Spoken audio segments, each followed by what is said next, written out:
jurisdiccional. En este sentido, los mismos estados no buscan por iniciativa propia aplicar el derecho comunitario sobre la legislación interna. Y esa falta de aplicación del derecho, esa evasión muchas veces de los estados, hace pues necesaria el control jurisdiccional de las cortes regionales, de las cortes comunitarias. Ningún estado ni ninguna institución puede escapar del control jurisdiccional de sus actos. En una comunidad debe regir el principio de legalidad, que impide que ninguna autoridad pública ni las instituciones comunitarias ejerzan potestades sin ningún control jurisdiccional. Pero lo que encontramos, vuelvo a repetir, es una limitante distinta. En segundo lugar, quiero referirme como limitante al derecho nuestro, al derecho especial comunitario, es que una realidad, existen varios sistemas jurídicos: el sistema jurídico nacional, el sistema jurídico regional, el sistema jurídico internacional y, si queremos ir más allá, el sistema jurídico de protección de los derechos humanos en el ámbito internacional. Es decir, tenemos un sistema de plural de protección, de tutela jurídica de los derechos, y por lo tanto crear, digamos, una sistematización del derecho para aplicar y distinguirnos o separarnos del control nacional o del control internacional es una dificultad de nuestro propio derecho.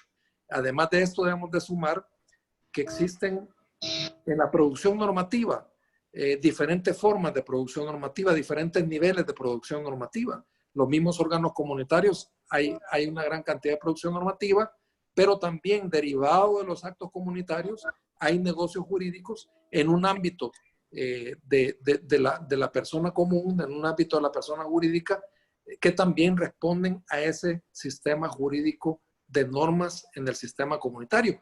Esto hace difícil sistematizar, no digamos para los jueces. Si es para los jueces difícil, imagínense ustedes para las personas naturales jurídicas. Además de eso, tenemos que también decir y reconocer que nosotros no tenemos un nombre propio en las normas jurídicas. Le llamamos reglamento, le llamamos resolución a las normas de derecho comunitario. Esto fácilmente se confunde con el nombre propio de las normas convencionales, y también tenemos un problema de sistematización jurídica, de aplicación y de interpretación a nivel general de todos los estados y de todas las personas que forman parte del sistema. Por otro lado, también tenemos que aceptar como limitación de nuestro derecho de que en el sistema de competencias no existe un número clausus que nos permita a nosotros, como tribunales de justicia de carácter comunitario, definir o diferenciar cuándo corresponde el cumplimiento a un estado y cuándo corresponde el cumplimiento a los órganos comunitarios, lo cual hace difícil aplicar la justicia, por supuesto, de quién es el responsable alrededor del incumplimiento de las normas comunitarias. Es decir, encontramos vacíos, carencias, silencios normativos, lagunas del derecho, y esto, por supuesto, nos lleva a concluir que si queremos justicia comunitaria, el Tribunal de Justicia Comunitario tiene gran función y una gran contribución en la creación, o por lo menos conformación del ordenamiento jurídico comunitario. Es decir, no hay justicia sin derecho. Tenemos un derecho incompleto, tenemos un derecho que se va construyendo, y los tribunales de justicia van a contribuir en esa función de construcción del derecho comunitario. Entonces, obviamente, aquí nos lleva a hablar de que el juez comunitario, los jueces comunitarios, tenemos una función de integrar los sistemas de protección y de siempre encontrar el derecho concreto aplicable, que es lo difícil. O sea, ahora el desafío es encontrar el derecho aplicable a todos los casos que nos llegan a los tribunales de justicia comunitaria, porque teniendo sistemas de protección o de tutela de carácter nacional de 8 países en el caso del SICA, y además de eso el sistema jurídico de protección regional y además de eso otros sistemas de protección jurídica, al juez le corresponde una tarea sumamente complicada de hallar el justum concreto y de aplicar el derecho aplicable. Entonces, en ese sentido, la Corte Centroamericana de Justicia establece que no puede alegar oscuridad, no puede alegar vacío de las normas y siempre tiene que buscar la aplicación de la justicia en todos los casos. Entonces, vuelvo a repetir, para que haya justicia comunitaria, debe de haber un derecho. Y las cortes, los tribunales, estamos llamados a construir ese derecho. En segundo lugar, quiero referirme a que no hay justicia comunitaria sin eficacia. Y en ese sentido me quiero referir a 4 aspectos fundamentales que tenemos que asegurar para que haya eficacia en la justicia comunitaria. En primer lugar, la interpretación uniforme. Si tomamos en cuenta el carácter descentralizado en la aplicación del derecho comunitario, así como el hecho de que los tribunales nacionales participan no solamente en un sistema de protección nacional, sino como jueces comunitarios participan en un sistema de protección comunitaria, entonces es importante hablar de la interpretación uniforme del derecho como un medio para la eficacia de las normas o del derecho comunitario dentro de los estados y en la comunidad. Entonces, claro, tenemos que para que la justicia comunitaria sea eficaz, la interpretación uniforme del derecho comunitario. Claro, el diálogo jurisprudencial está a la palestra para que nosotros podamos, con los jueces regionales y los jueces nacionales, buscar esa llamada interpretación uniforme del derecho y en última instancia la eficacia del derecho a la hora de que todos los estados interpreten y aplican de manera correcta y uniforme el mismo. Pero me parece que para la eficacia del derecho no basta la interpretación prejudicial, el diálogo jurisprudencial entre los jueces, sino que debe de haber un diálogo también con los actores involucrados en su aplicación. ¿Qué quiere decir esto?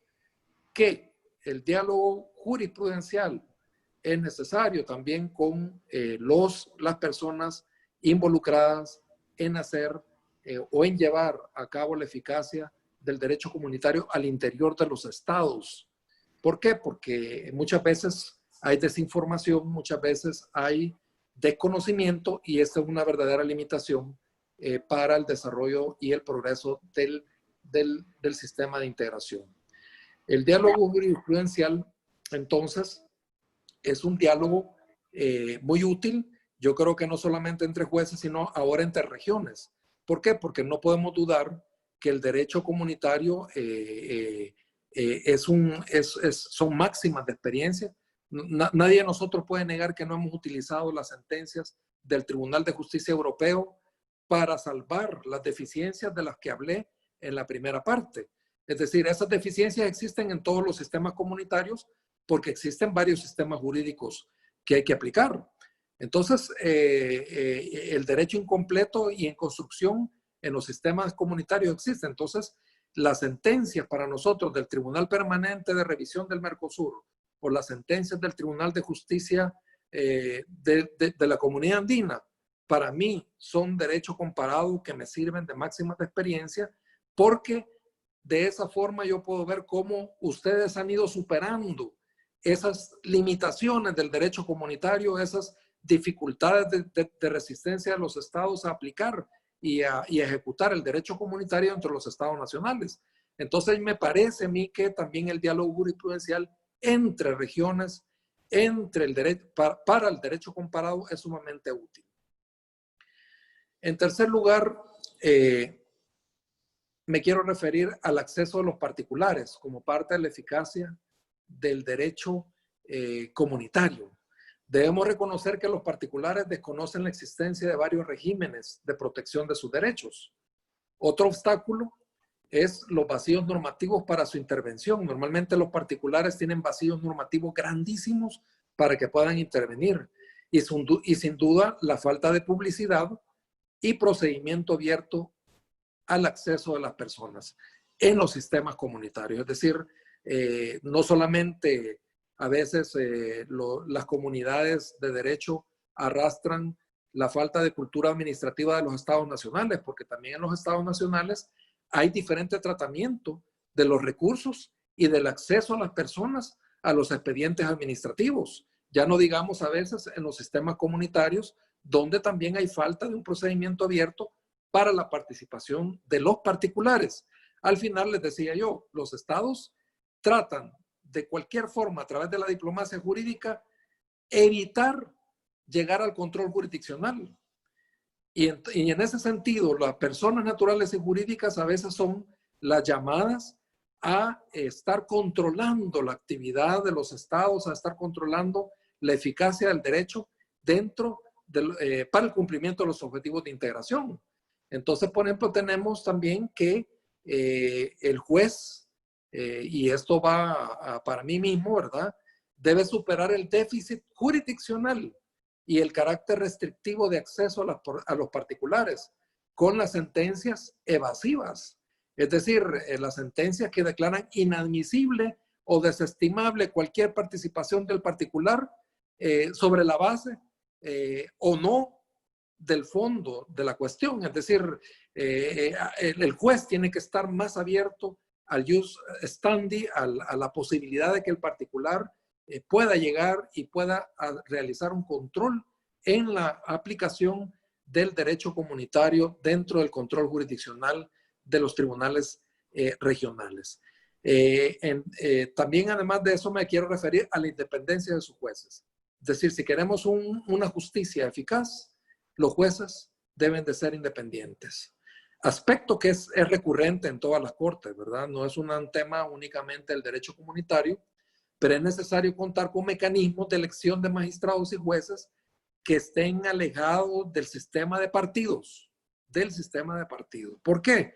Bueno, porque se requiere que el juez que llega al sistema comunitario sea un juez independiente y además de eso con conocimientos, es decir, que tenga conocimientos de alguna manera del derecho para garantizar la eficacia del derecho comunitario. Además de eso, dentro de este marco está la independencia o la autonomía del financiamiento en los tribunales.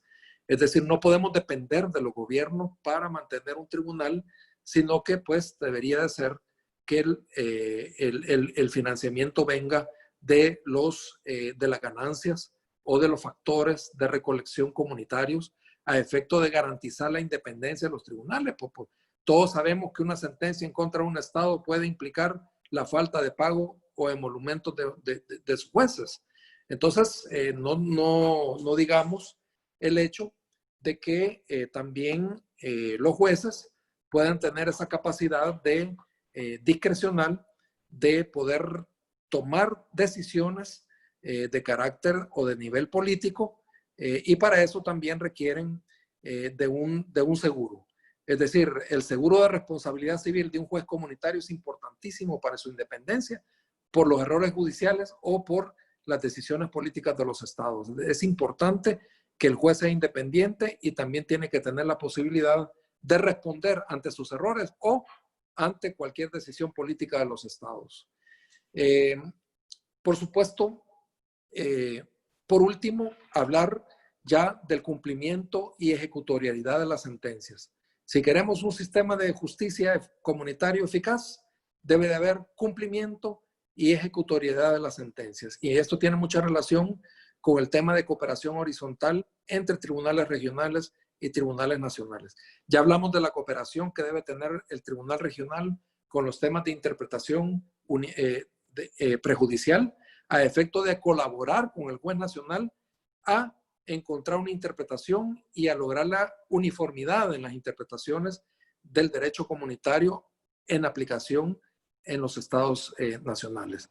Pero en este caso es la colaboración que van a tener los jueces nacionales con el Tribunal de Justicia en hacer cumplir nuestras resoluciones. Todos sabemos que los tribunales de justicia comunitarios carecemos de policía, carecemos de gente de autoridad para hacer cumplir la ley, carecemos de jueces ejecutores y los jueces las Cortes Supremas de Justicia Nacional son los encargados de hacer cumplir o hacer ejecutar al interior de su estado las sentencias o resoluciones del tribunal comunitario. En ese sentido, también ayudaría que los jueces sean elegidos por jueces. Es decir, que en el proceso de elección de jueces, los jueces sean elegidos por jueces a efecto de que haya una correspondencia, una ampliación jurisdiccional.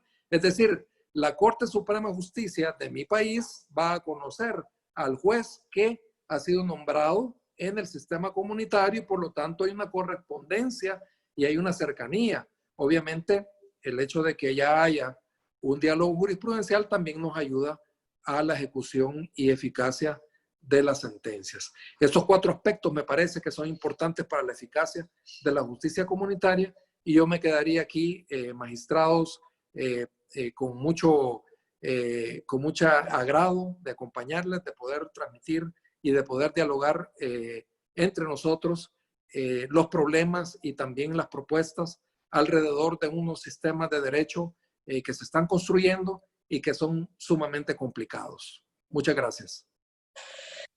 Muchas gracias, doctor Salazar. Ha sido muy ilustrativa su intervención y me ha hecho pensar en un evento que tuvimos en la comunidad andina, que al dictarse una sentencia, una acción de incumplimiento contra Venezuela, Venezuela se retiró de la comunidad andina, una reacción que nos cuesta hasta ahora muy mal.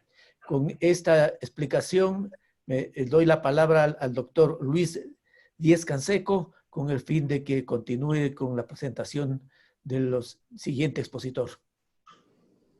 Muchas gracias, Alejandro.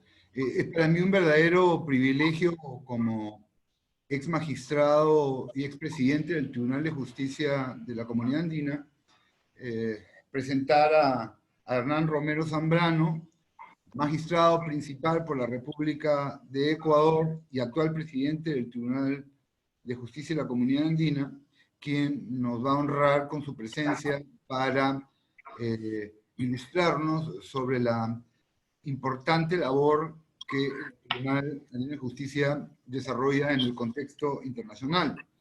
El doctor Romero tiene un título de doctor en jurisprudencia por la Universidad Central del Ecuador.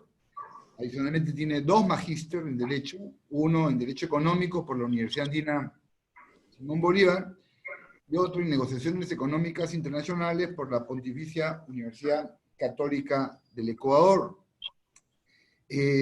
Hasta antes de ser magistrado por Ecuador, que por cierto, él está en su segundo término, porque él fue reelegido, gracias a su extraordinaria labor y función,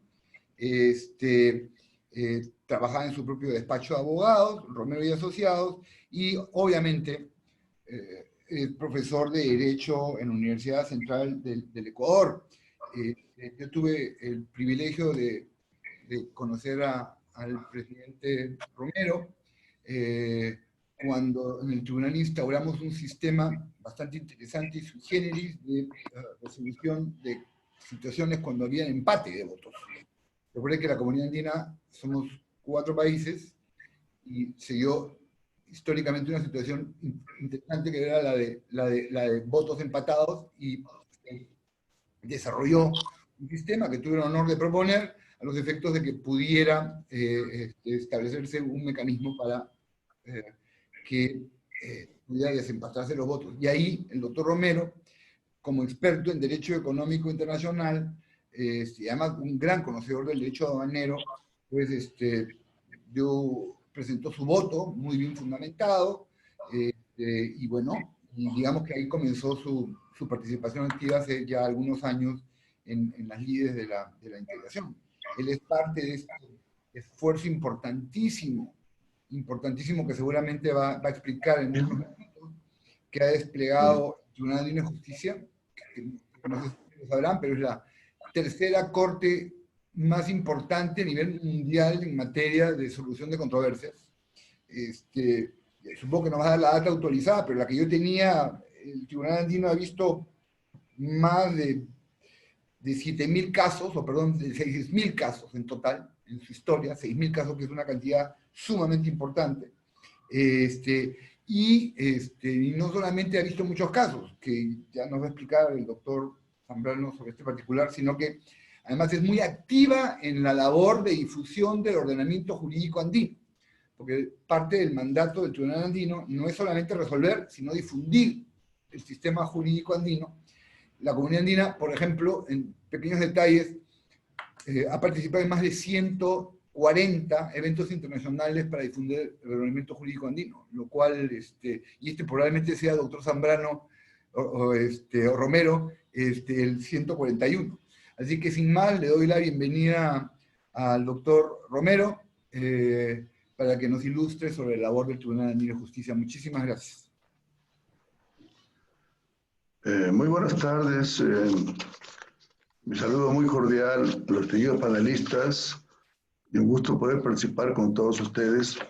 Un saludo muy especial al doctor Canseco. Muchas gracias por sus palabras. Tengo un gran recuerdo de usted cuando pasó por el Tribunal Andino. Siempre fui un admirador suyo en el poco tiempo que lo pude conocer. Me uno en varias cuestiones que te he dicho ya por adelantado respecto de los asuntos que el tribunal realizó cuando estuvimos juntos en el tribunal.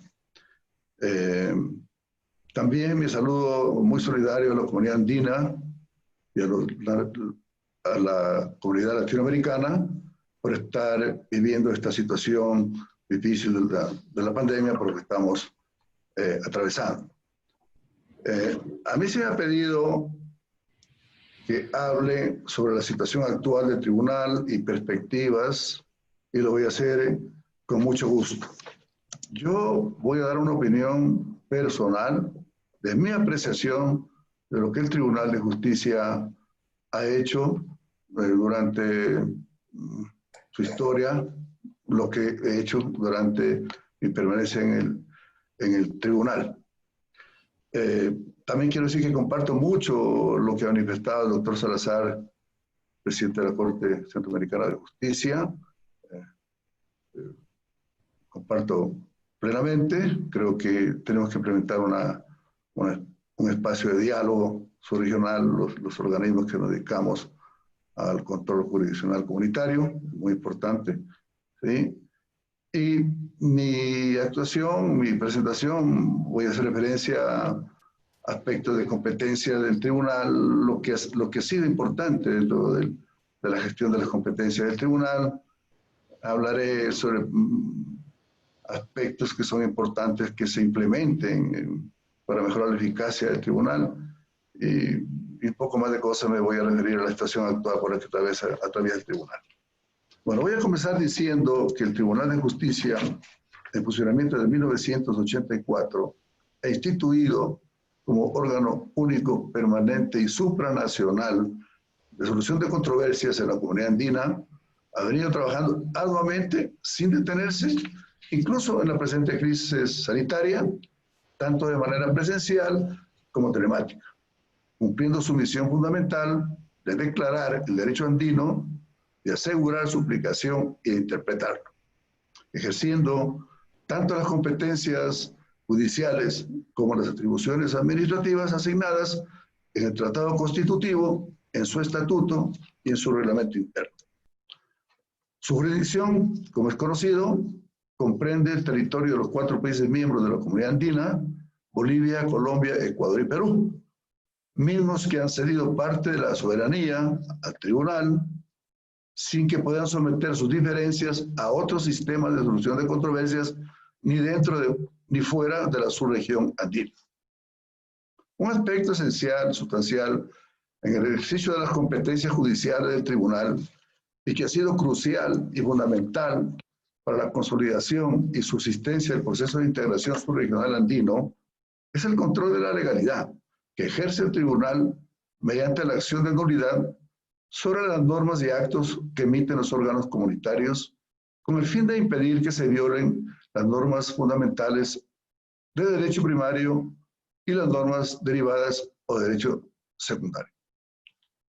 La acción de incumplimiento ejercida por el tribunal e instituida con la finalidad de controlar las conductas de incumplimiento de los países miembros en el Acuerdo de Cartagena, eso sobre la constancia del Acuerdo de Cartagena, también ha sido un pilar fundamental, en mi concepto, y ha jugado un rol sustancial en el desarrollo del proceso de integración.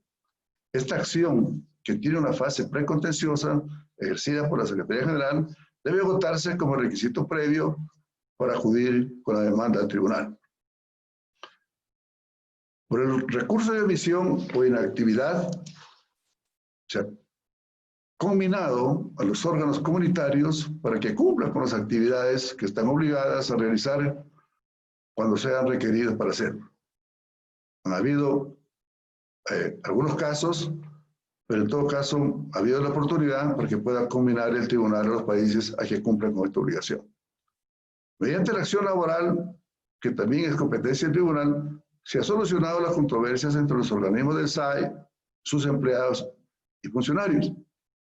Y en cuanto a la función arbitral, debo decir que hemos tenido inconvenientes en vista de que no ha sido reglamentada por la Comisión y en consecuencia los casos ingresados, que no pasan de 2, no han podido concluir por laudo.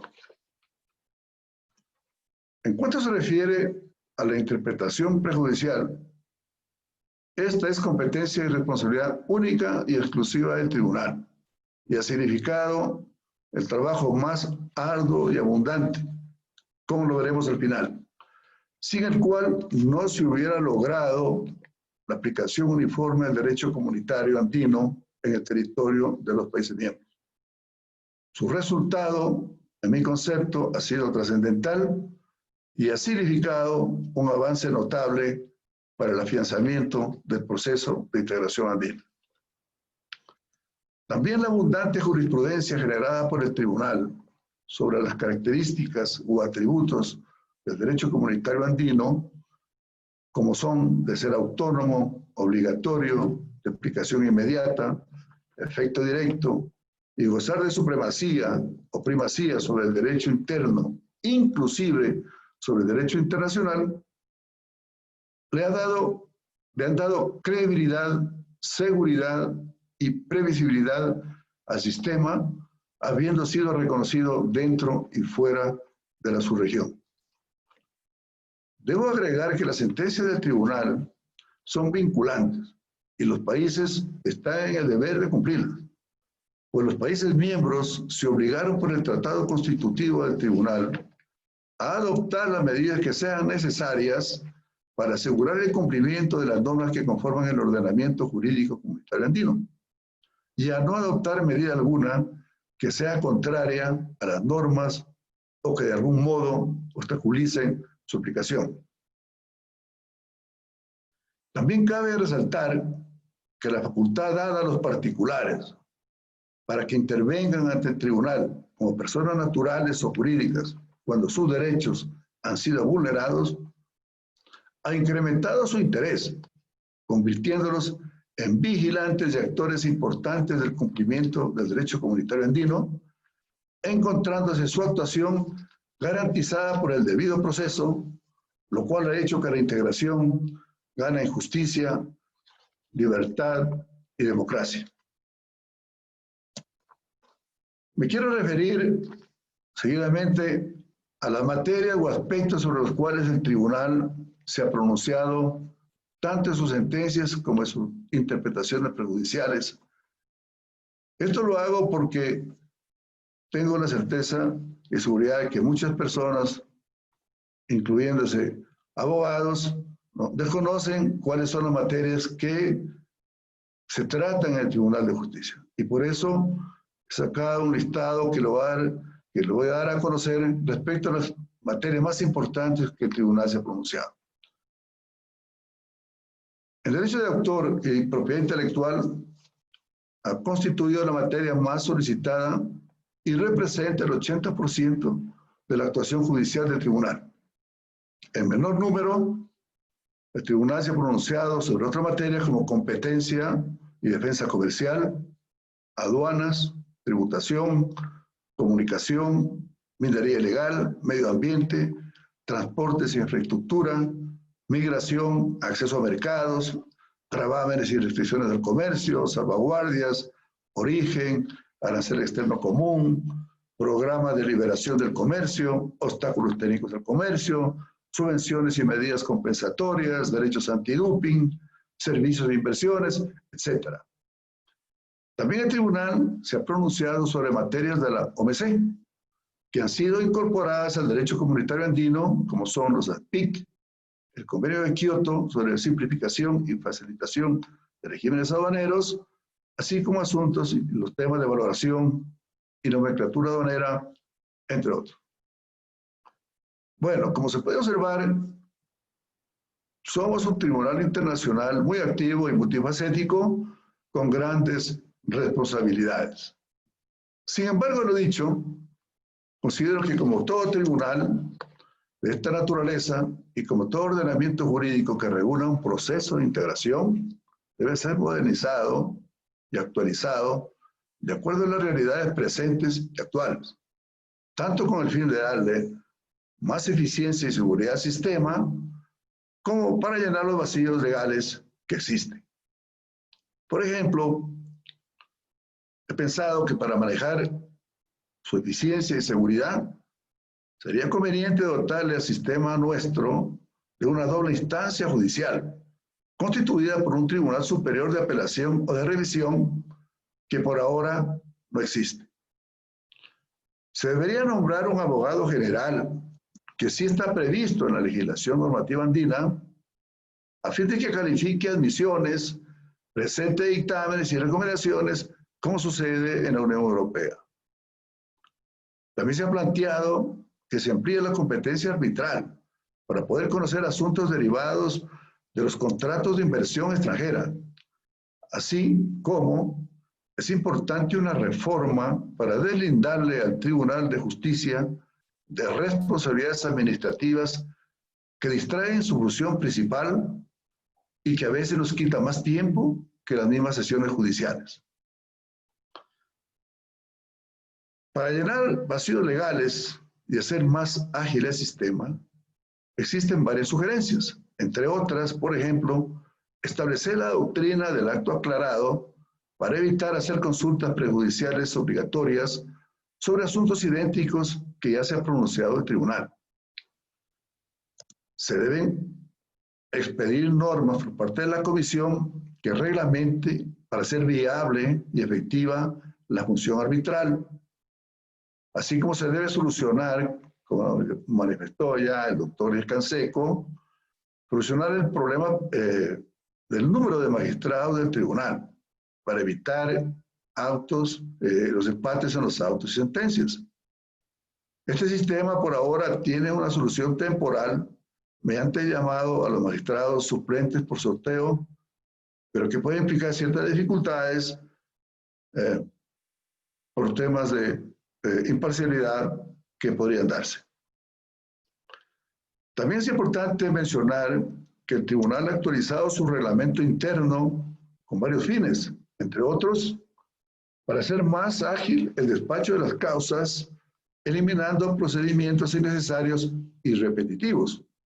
Doctor Canseco, hemos adoptado últimamente una resolución que está por publicarse, en el cual hemos eliminado el informe preliminar antes de sentencia, que nos llevaba a ser repetitivos, nos quitaba mucho tiempo, y ahora el magistrado va a presentar directamente un proyecto de sentencia, ¿sí?, para que sean conocidos por los magistrados, y no así un informe preliminar como lo hacíamos antes. Y con eso creo que vamos a ganar tiempo y vamos a ganar efectividad.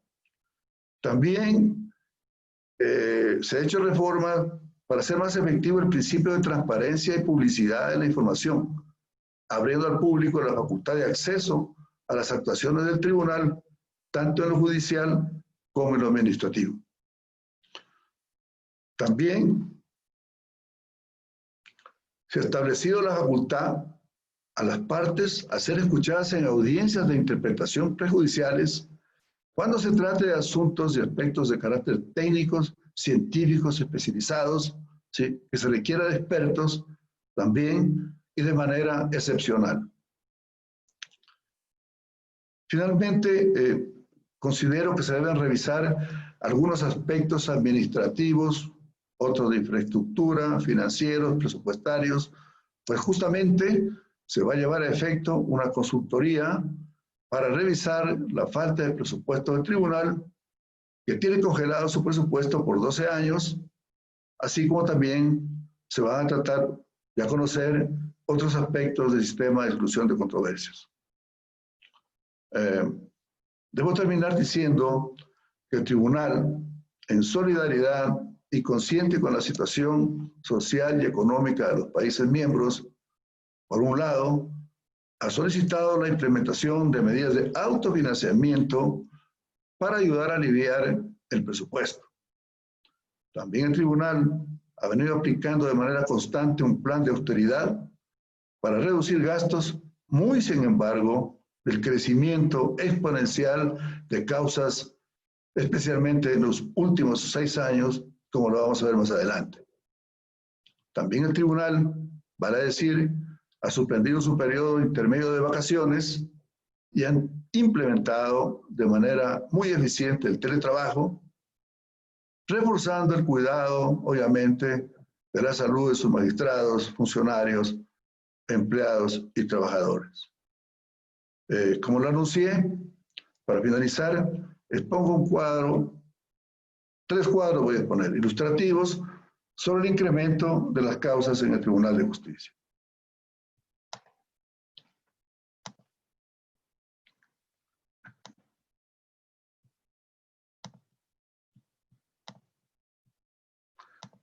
En este cuadro nos podemos dar cuenta que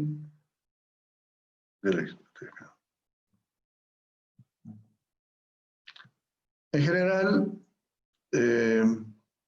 tengo una dificultad para ver la cantidad de interpretaciones prejudiciales, pero las que han ingresado al tribunal hasta ahora son 5.998, se han resuelto 5.556 y están por resolverse 442.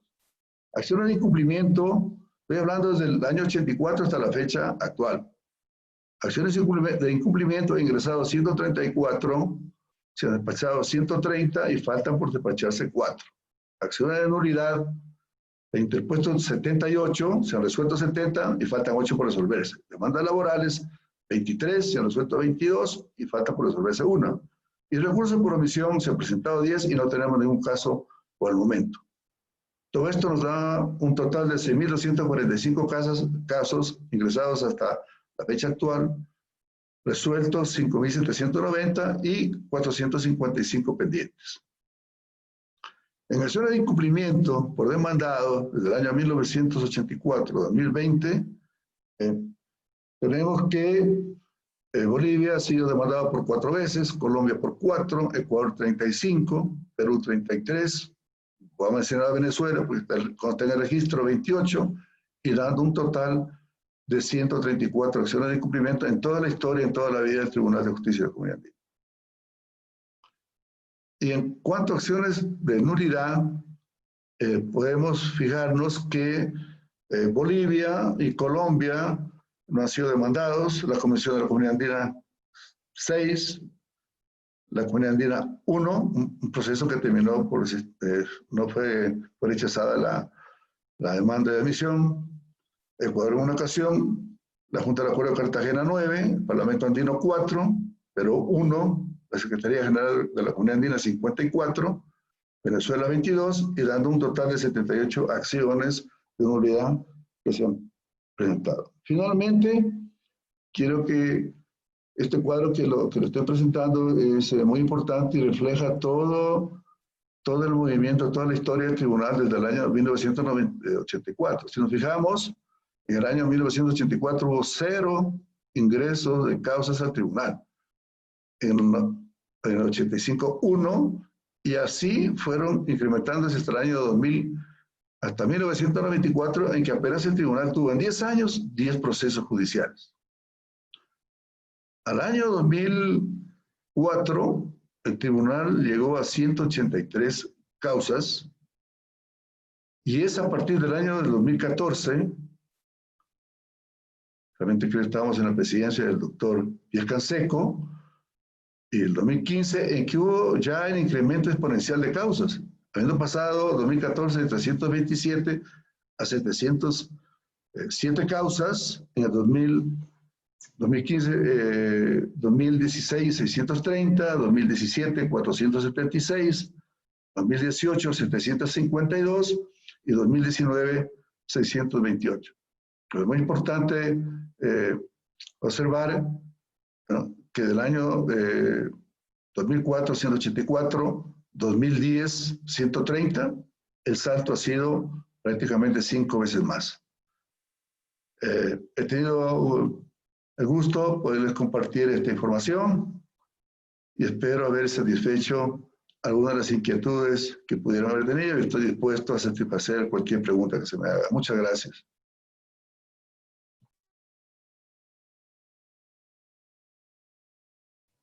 Debes habilitar el audio, Luis. Perdón un segundito. Muchísimas gracias, doctor Romero, por su muy importante presentación y brindarnos la estadística de la casuística, que siempre es una cosa que nos interesa, ¿no? Ha brindado un muy serio y acucioso panorama del ordenamiento jurídico comunitario andino y nos ha dado un brochazo de la importancia de la cantidad de casos que tiene, que eso podría ser objeto de varios días de debate, porque ver aproximadamente 6.245 casos que abarcan muchísimas materias es como para reflexionar muchísimo. Muchas gracias, doctor Romero, y le cedo la palabra a Alejandro Perotti, quien avanza con la siguiente presentación. Y muchísimas gracias. Muchas gracias. Muchas gracias, Luis, y concedo la palabra a mi colega Rodrigo Garrón, que seguirá con la presentación del próximo expositor. Rodrigo. Muchísimas gracias, Alejandro. Bueno, yo tengo el gusto y el honor de presentar al doctor Guillermo Michelson Irusta. Él es abogado por la UBA y socio del estudio Michelson. Es expresidente y actual árbitro titular del Tribunal Permanente de Revisión del Mercosur por Argentina. Es director académico del curso de posgrado de Sociedades y Contratos de la UCA, profesor del curso de posgrado en la UCA, en la UBA, en la Escuela Superior de Guerra Conjunta y otras. Es árbitro del Centro Iberoamericano de Arbitraje, del CIAR, del Centro Empresarial de Mediación y Arbitraje, del CEMA, del Centro de Mediación y Arbitraje de la Cámara Argentina de Comercio y del Colegio de Abogados de la Ciudad de Buenos Aires, y jurado de evaluación para la integración de los tribunales arbitrales del Colegio Público de Abogados de la Capital Federal y del Colegio de Abogados de La Plata. Es ex árbitro integrante del listado de árbitros argentinos para el Tribunal Ad Hoc del Mercosur y ex conjuez de la Suprema Corte de la Provincia de Buenos Aires, autor de numerosos trabajos de doctrina y ha dictado más de 200 conferencias en materia de la especialidad. Bueno, sin más, es un gusto, un honor presentar al doctor Guillermo Michelson. La palabra, por favor. Bueno, primero corresponde agradecer a la universidad y a Alejandro Perotti, a la organización que tiene a su cargo esta muy interesante conferencia y obviamente señalar el honor que significa para mí participar en un panel de tan importantes figuras. Bueno, yo me siento un poco azorado por la cantidad de casos que tienen vuestros tribunales. Debo decirles que no estoy verde porque he tomado un poco de sol, todavía hay un poco de sol acá en la Argentina, y si no estaría verde, estaría verde. Nosotros, nuestro tribunal es un tribunal que funciona por presencia, o sea, está allí. Y la actividad que tiene es sumamente reducida.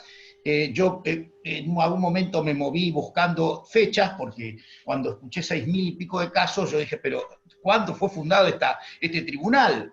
Bueno, y uno es del 84, otro del 94, y el nuestro es del 91, o sea que no debería ser, digamos, el sistema de resolución de controversias desde el año 91, con lo cual también deberíamos tener una cantidad de casos importantes. No la tenemos.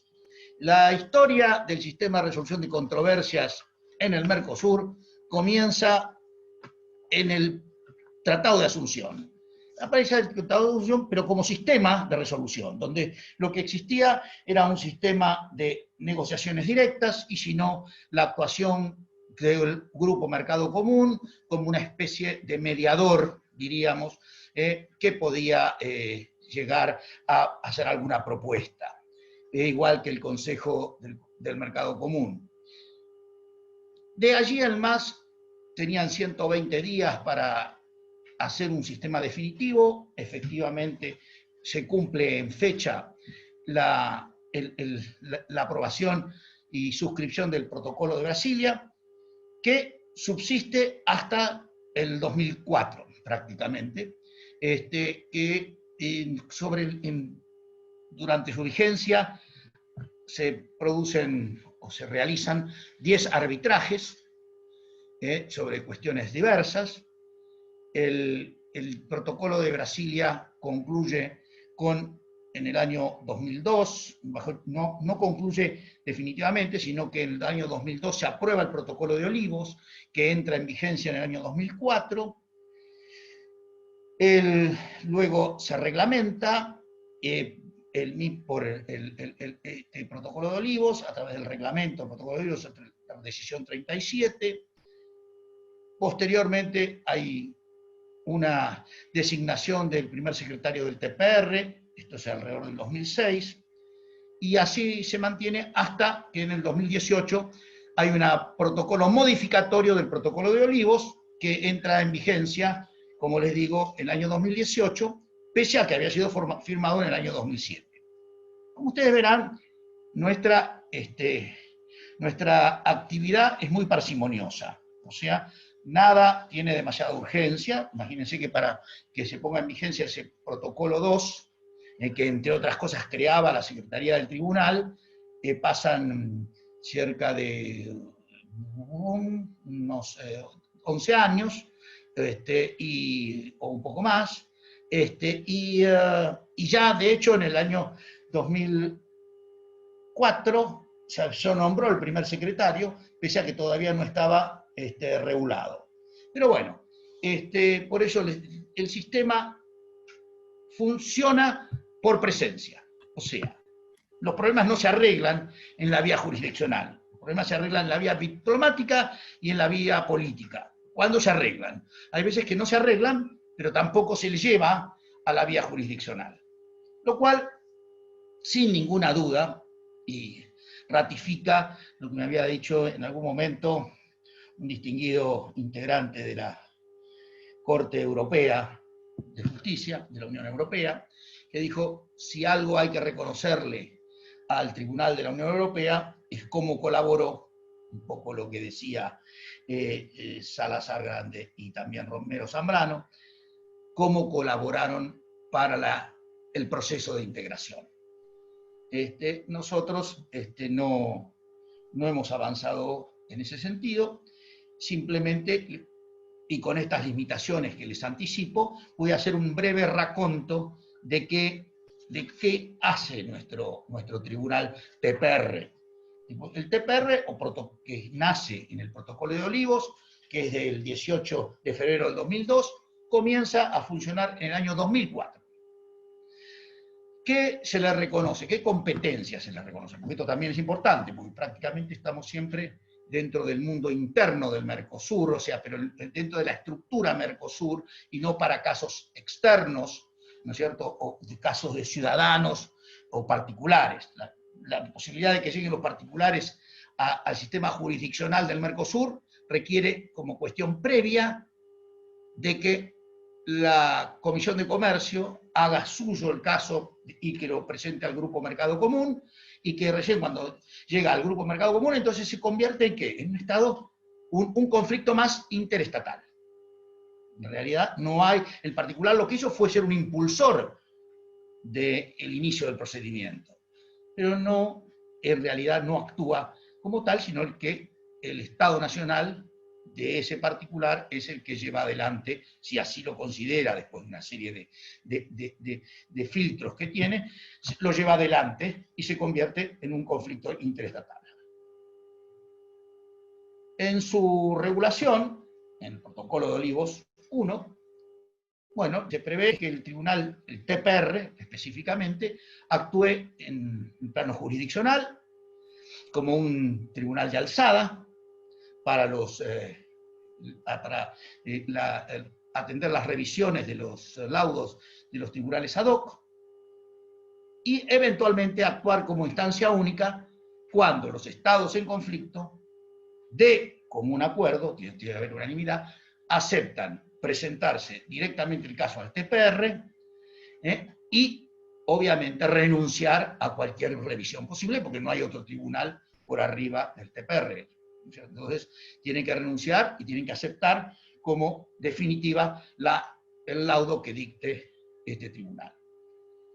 Actúa también como órgano consultivo, respondiendo a opiniones consultivas, que ya veremos un poquito quiénes las pueden pedir los órganos Mercosur, las pueden pedir los órganos decisorios, la pueden pedir los estados partes, lo pueden pedir los tribunales superiores de los estados partes, bajo cierto régimen, y lo puede pedir el Parlasur, como órgano consultivo. Después de ello, no hay otra posibilidad de que el tribunal tenga competencia. También actúa como autoridad de aplicación, en un solo caso. En el caso de que un estado parte se vea perjudicado por la acción de otro de los estados al impedir la libre circulación de mercaderías intrazona. Entonces allí hay posibilidad de pedir una medida urgente. ¿Para qué? Para evitar que la mercadería que está en frontera pueda sufrir daños. Estas son las tres funciones específicas que se imponen.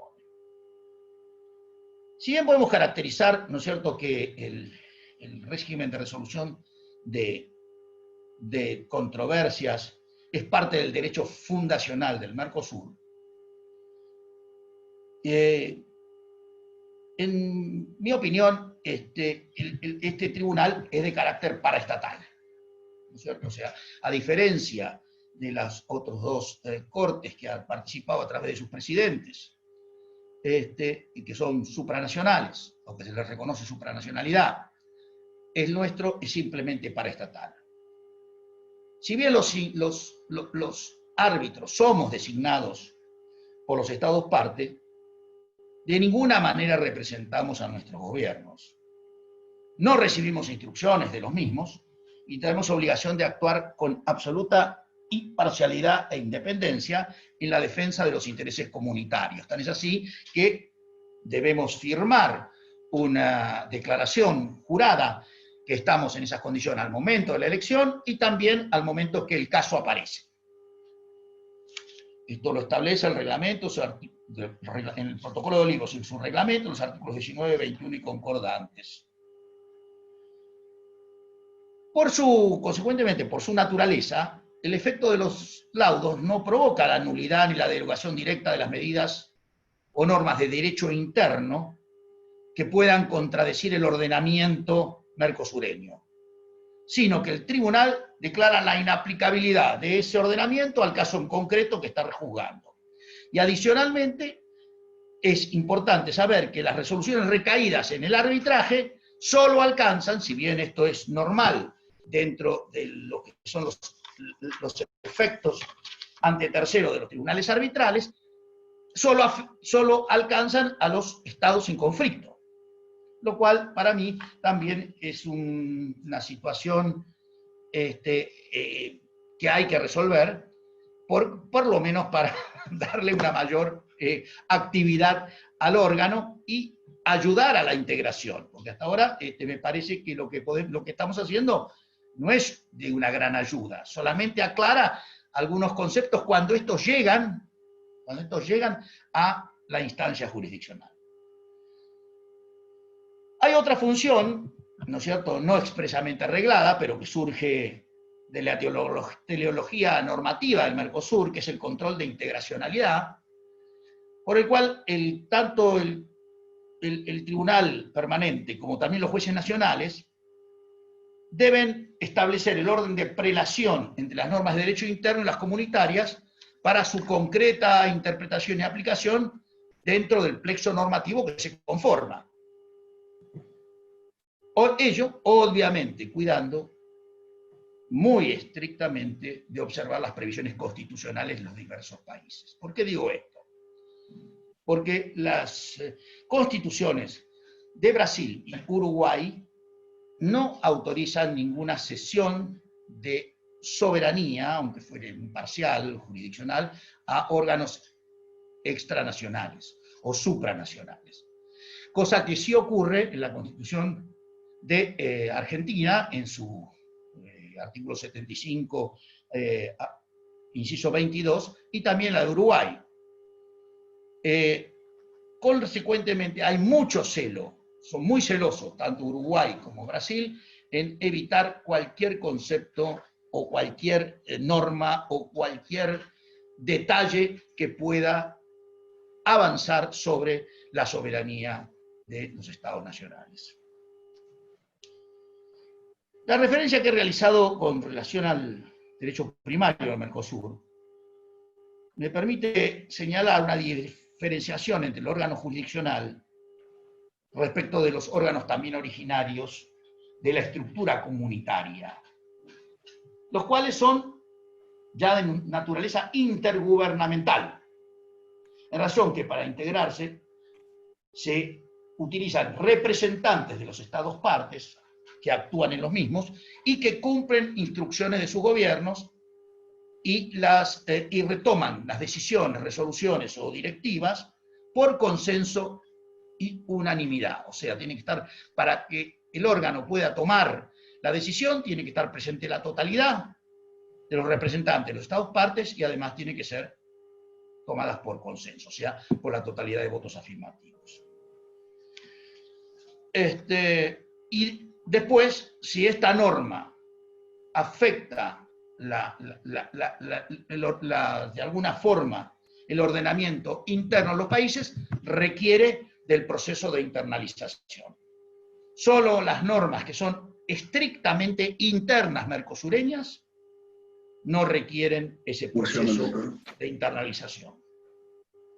La estructuración entonces así del régimen de controversias, que comienza desde el Tratado de Integración, tiene un trabajo, una tarea jurisdiccional sumamente subutilizada, ¿no?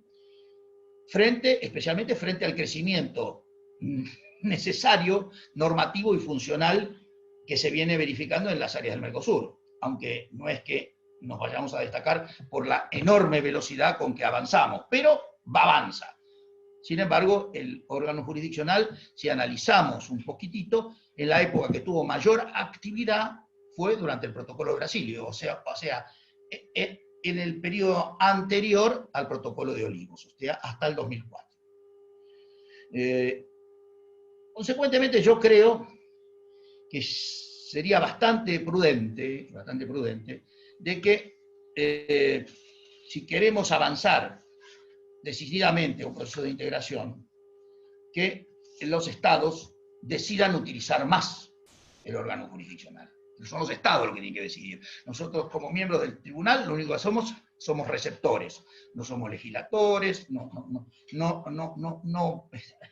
realizamos normas. Las únicas normas que podemos hacer son algunas cuestiones internas para el funcionamiento del tribunal, que incluso muchas de ellas han sido realizadas por el Consejo del Mercado Común, o sea, que aún siendo facultad del tribunal, en realidad ha sido el órgano ejecutivo, el órgano de gobierno del tratado, quien nos ha dado, por ejemplo, el reglamento de funcionamiento y el reglamento de opiniones consultivas, el reglamento de medidas de urgencia.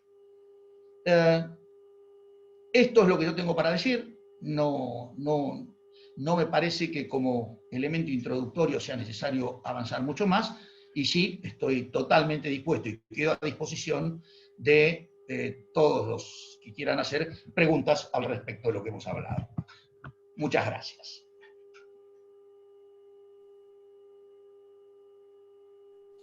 Bueno, muchas gracias, doctor Guillermo Michelson Irusta, La verdad que muy ilustrativa la situación actual y también un poco la perspectiva histórica que nos desembarca en el contexto en el cual se desenvuelve hoy el Tribunal Permanente de Asunción, o, como dicen los paraguayos, el Tribunal de Asunción, haciendo alusión a la sede de esa digna jurisdicción regional.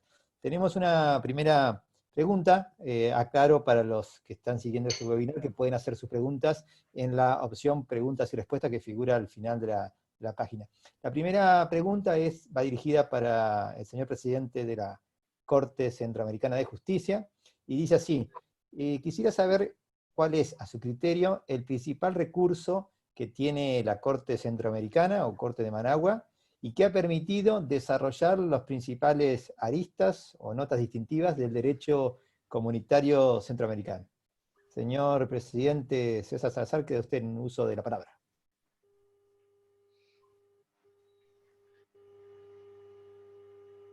Ahí. Tienen que habilitar el audio. Sí, hoy sí. Muchas gracias. Sí, les decía que me parece que la acción por incumplimiento y la acción por nulidad son los recursos más utilizados, al igual que en el Tribunal de la Comunidad Andina. Me parece que los contenciosos son la mayor parte de controversias. La mayor parte de contenciosos, o sea, el 50% son en materia económica, y un poco más, el 60% es de personas naturales y jurídicas contra las decisiones administrativas de los estados y administraciones nacionales. Eso implica que el recurso más utilizado sería el de incumplimiento y el de nulidad de los actos.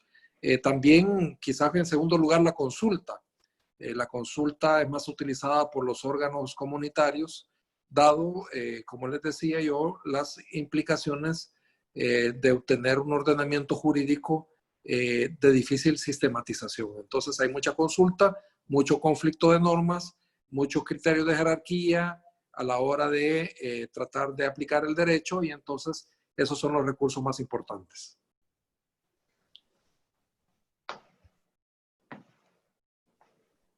Muchas gracias, señor magistrado. Paso entonces la palabra a mi colega Alejandro Ponce para la siguiente pregunta. Muchas gracias. Creo que para los asistentes les puede resultar interesante saber en cada uno de los 3 tribunales de los que estamos hablando cuál es el procedimiento o el mecanismo utilizado para la designación de los magistrados o jueces de cada uno de los tribunales. Así es que estaría hecha esta pregunta para el doctor Romero, el doctor Salazar y el doctor Michelson. Muchas gracias, doctor. Sí, la forma de nombramiento de los magistrados del Tribunal Andino está especificada en el Tratado Constitutivo. Cada gobierno, una vez que es época de nombrar a los magistrados, designa una terna de candidatos.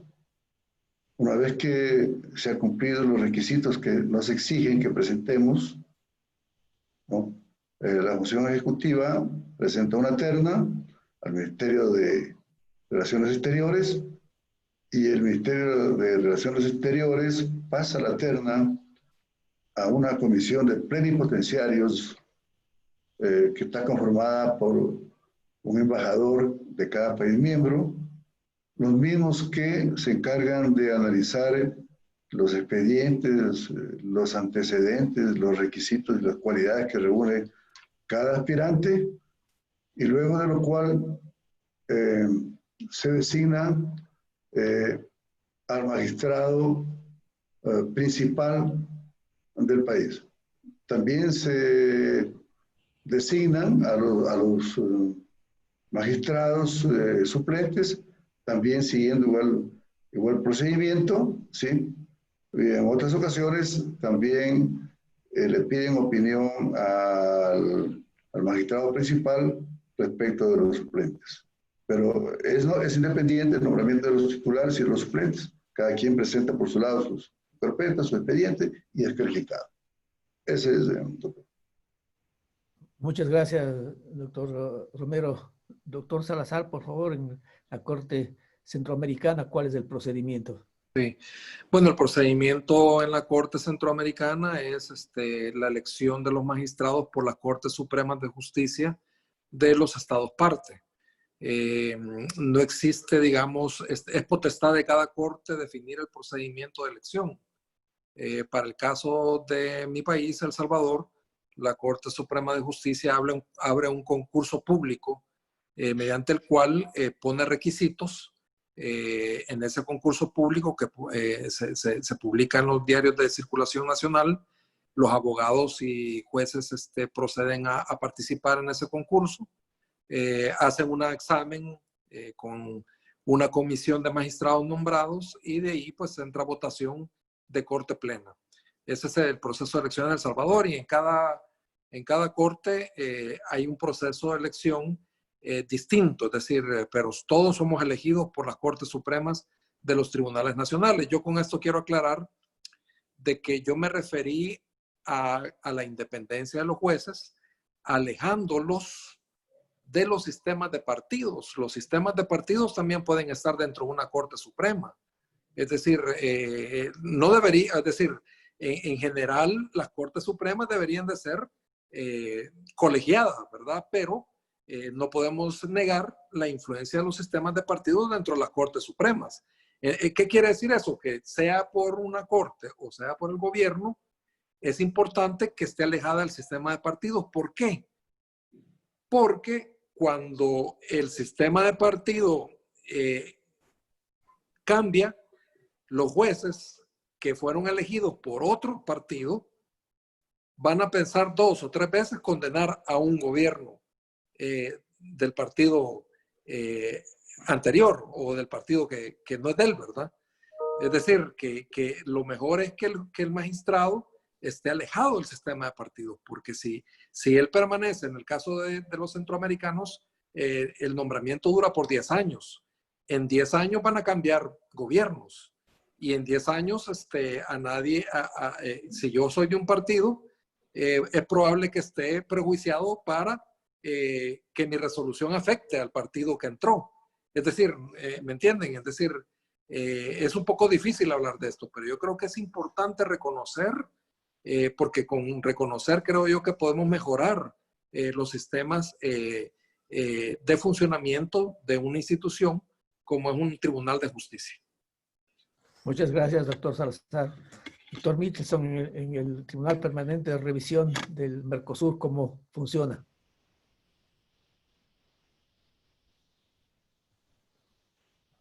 Tienen que habilitar el micrófono. Perdón. Tenemos TPR y tenemos tribunales ad hoc, no nos olvidemos esto, ¿no? O sea, los tribunales ad hoc hay un listado de árbitros para candidatos propuestos para tribunales ad hoc de 12. Y luego hay una lista. Hay otra lista de 4 como árbitros propuestos para ser elegidos presidentes de los tribunales ad hoc. Con relación al TPR, cada estado propone un titular y un suplente y se va y esa persona, junto con sus antecedentes y todo, va en consulta a los otros estados partes, los cuales pueden pedir aclaraciones en caso de necesitarlas de algún aspecto y posteriormente impugnarlos, me imagino si hubiera causales fundadas, y si no hay observaciones, ya queda el candidato como propuesta del Estado nacional. Tanto un titular como un suplente, que obviamente suple la vacancia producida por el titular del país. Con el árbitro quinto, que es cuando llamado árbitro quinto en el protocolo de Olivos, actualmente el protocolo Olivos II, precisamente que ajusta el protocolo de Olivos a la posibilidad de el incremento de estados partes o la disminución de estados partes, se lo llama árbitro adicional, y solo es elegido en la eventualidad de que los números de árbitros sea par. Si es par, entonces se elige el árbitro adicional para que cumpla la función de voto de desempate. En el caso que nos comentaba el doctor Díaz Canseco, que se produjera ese evento. En general, no he visto yo que haya ese tipo de situación, y la mayor cantidad de laudos se pronunciaron por unanimidad. Hubo alguno que hubo votos mayoritarios. De cualquier manera, sepan que los laudos no admiten opiniones disidentes, y que además la forma de votación es totalmente confidencial, como la deliberación. Obviamente para asegurar la independencia del árbitro nacional, que eventualmente pudiera ser objeto de algún tipo de censura por votar supuestamente en contra de la posición que sustentaba su país. Esto que estamos hablando para los laudos no se aplica en las opiniones consultivas. En las opiniones consultivas puede haber opiniones en disidencia y van acompañando el dictamen, que como ustedes saben no es vinculante ni obligatorio. Otro detalle de esta cuestión, ¿no es cierto? Las opiniones consultivas no son ni obligatorias ni vinculantes para el peticionante. Yo tengo mis reservas, yo creo que ese carácter de no obligatoria y no vinculante no lo es para el tribunal, no lo es para las que son normas de procedimiento, en fin. Pero no quiero explayarme cuando es una pregunta concreta. Simplemente le dejo esto picando por si quiere ser objeto de pregunta, nada más. Muchas gracias, doctor. De nada. Paso la palabra a Rodrigo para la siguiente pregunta. Gracias. Bueno, una pregunta para nuestros tres expositores. ¿Cuál es el rol que se le asigna a los abogados en ejercicio de nuestros países en el proceso de integración? Creo que es importante esta figura porque si los abogados no presentan las causas, no hacen uso de la normativa comunitaria, la normativa del Mercosur, obviamente los casos no van a llegar nunca a los tribunales. Entonces, ¿cuál es el rol que ustedes ven que debería tener o que tiene la importancia y qué mecanismos se pueden utilizar para llegar a estos tribunales? El doctor Romero, por favor. Bueno, muchas gracias. En realidad, una preocupación del tribunal siempre ha sido la difusión del derecho comunitario andino. En ese aspecto, nos hemos dirigido a los 4 países de la comunidad andina en coordinación con las máximas autoridades judiciales y en ocasiones con autoridades administrativas, organizando seminarios y eventos a fin de que los abogados y los funcionarios vayan empapándose un poco más de derecho comunitario andino y qué es lo que pueden hacer. En verdad, sí existe, no creo que sea falta de interés, ¿no? Va más por la falta de conocimiento, ¿no?, de algunos, posiblemente, que no están bien enterados de los procedimientos para acudir al Tribunal de Justicia, en este caso, de la comunidad andina, ¿no? Entonces, yo creo que es un problema de difusión, ¿no? Es un problema de cultura jurídica que tiene que pegar un poco más en los profesionales. Sin embargo, hay estudios jurídicos de abogados muy prestigiosos, ¿no?, que conocen a la perfección el derecho comunitario andino, y el doctor Ponce es uno de ellos, ¿sí? Y yo he tenido inclusive, antes de ser magistrado, estar y observar y oír conferencias del doctor Ponce. Entonces, más creo que es un problema más personal de los abogados, ¿no?, que se inclinan más por otras ramas del derecho que por esta rama del derecho comunitario, ¿no?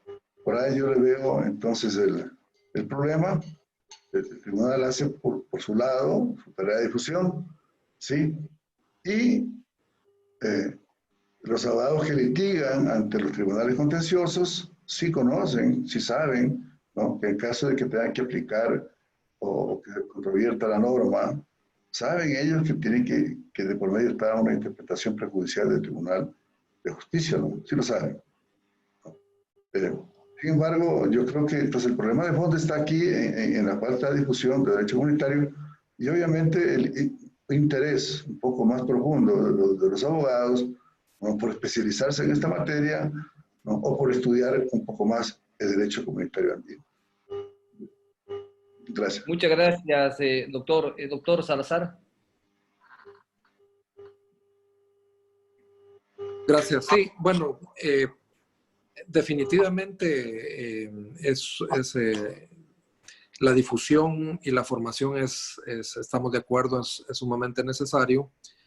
Sin embargo, en lo que es Centroamérica hemos tenido experiencias realmente positivas en cuanto a la intervención de los abogados, dado que la Corte pues admite a los abogados de cualquier país de Centroamérica con su documentación nacional. No existe un requisito especial para que un abogado sea reconocido dentro de la Corte, ninguna autenticación de ningún documento, basta con que la persona se presente con su documento que le extiende su Corte Suprema. Y hemos tenido, por ejemplo, abogados hondureños representando una persona de República Dominicana contra un estado, contra un órgano comunitario en una sede como Guatemala, y ha ejercido de notario en el poder un notario salvadoreño. Es decir, en materia económica también quiero decirles de que el desafío que tienen los abogados para buscar la aplicación de la tutela de la protección jurisdiccional es sumamente creativa, y creo que los intereses económicos también llevan a que las partes busquen esa tutela alrededor de cualquier sistema de protección. Y muchas veces agotan los sistemas nacionales, pero pronto van a los sistemas regionales y no han tenido ningún problema para interpretar o aplicar el derecho. También tenemos los casos en que los abogados pues, no han podido interpretar y llegar correctamente sobre la base de una competencia propia, y pues se le niegan las admisiones, porque no se le puede tampoco, dado que es a solicitud de parte, pues llegar a una asesoría en ese sentido. Pero yo creo que la experiencia ha sido buena, y la capacitación obviamente es la mejor solución para la participación de los abogados. Muchísimas gracias. Doctor Michelson.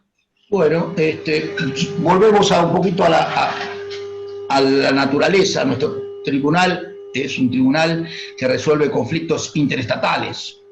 Consecuentemente, los que actúan son las consultorías legales de las cancillerías o de algún Ministerio de Economía o algo por el estilo. O sea, los abogados solo pueden llegar a la normativa Mercosur si la invocan en algún caso concreto en el país donde el abogado actúa, ¿no es cierto? Y pide una opinión consultiva sobre la interpretación de la norma en el caso concreto. Entonces, esta sería la forma que los abogados lleguen a esto. De cualquier manera, ha sido una preocupación, al igual que lo que han dicho tanto el doctor Salazar Grande como el doctor Romero Zambrano, la difusión de la normativa Mercosur. La verdad es que no es un tema que sea conocido normalmente por los abogados, ni tampoco por los comerciantes, ni por los empresarios, ni por el público para el cual podría beneficiarlo, con lo cual hemos intentado, y se ha logrado, primero que la Secretaría, la SAM, o sea, la Secretaría Administrativa Mercosur, haga una publicación de todas las normas que están en aplicación, porque además hay un problema también de que los protocolos tienen ratificación sistemas de ratificación, a veces con 2, a veces con 3 estados, que tienen que ser depositados en Asunción, y realmente el seguir el proceso de ratificación es una verdadero galimatías. Entonces, esto hizo que en su momento de otras personas, por supuesto con la colaboración de todos los miembros del tribunal, pero fue una gran inquietud mía de que se hiciera esa publicación. Y también se hizo en el Tribunal Permanente de Revisión para que estén la totalidad de las normas para resolver las controversias, e incluso los laudos y las opiniones consultivas, que esté todo publicado, de forma tal que tenga acceso el que quiera hacerlo, ¿no? Y no que sea una cuestión únicamente para iniciados.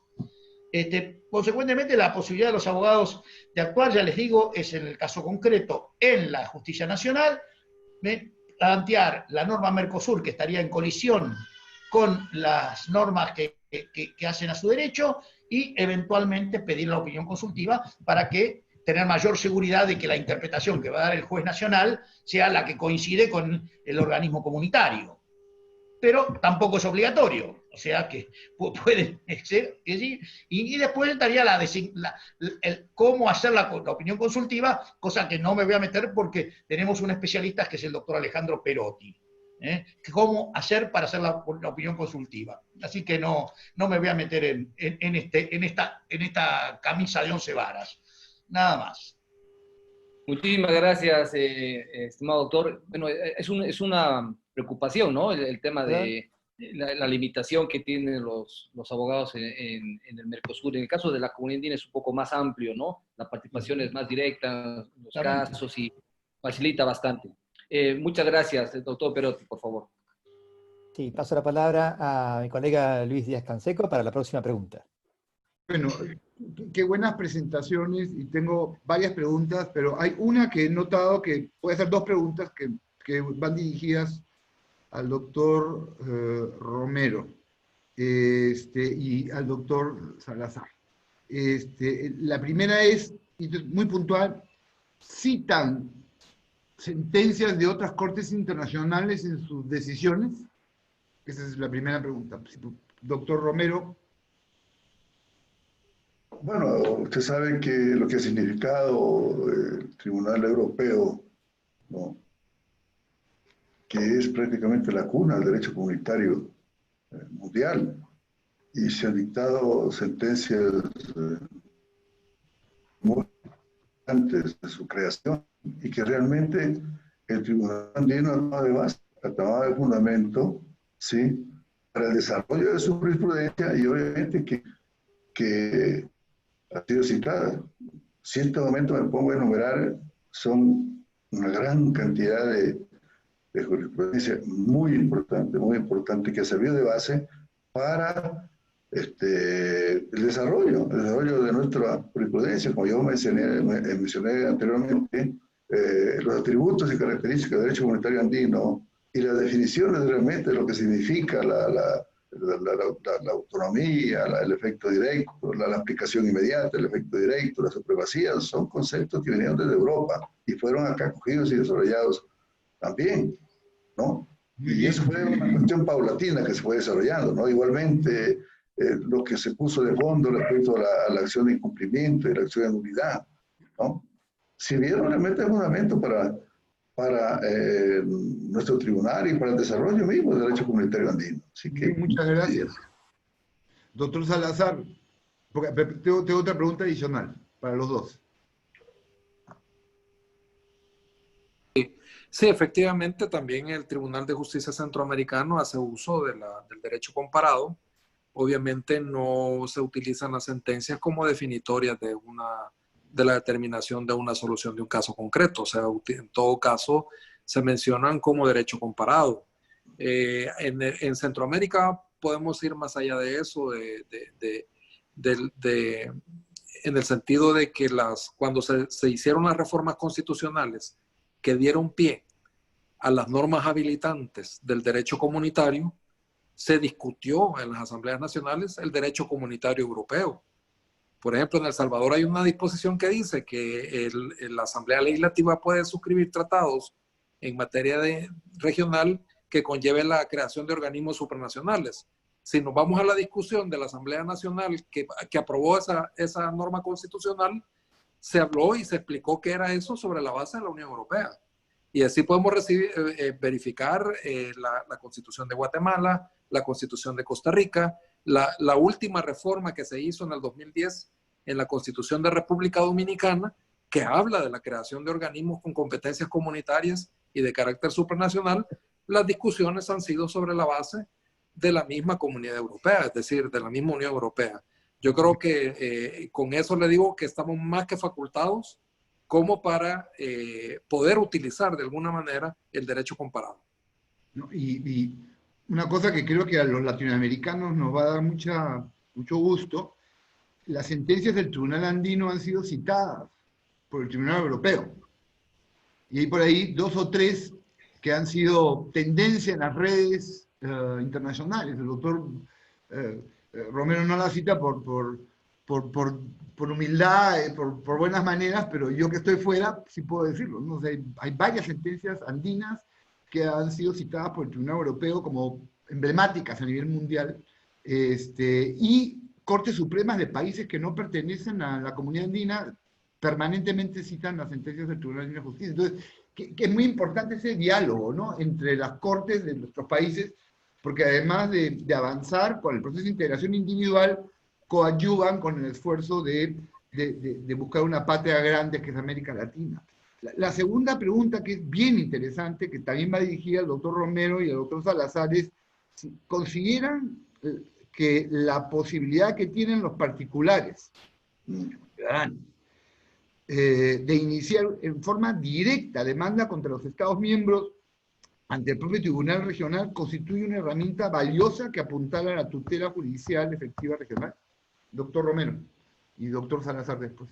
Sí, gracias, doctor. Sí, efectivamente los particulares tienen garantizada la tutela efectiva, sí, para comparecer al Tribunal de Justicia de la Comunidad Andina. La única exigencia es que tienen que obviamente demostrar la afectación de derechos y el interés legítimo, pero realmente el jus standi está totalmente garantizado a favor de los particulares. El tribunal ha abierto las puertas, ¿no? Y esa fue la intención también del Tratado de Cochabamba, ¿no?, de lograr mayor participación de los particulares, ¿no?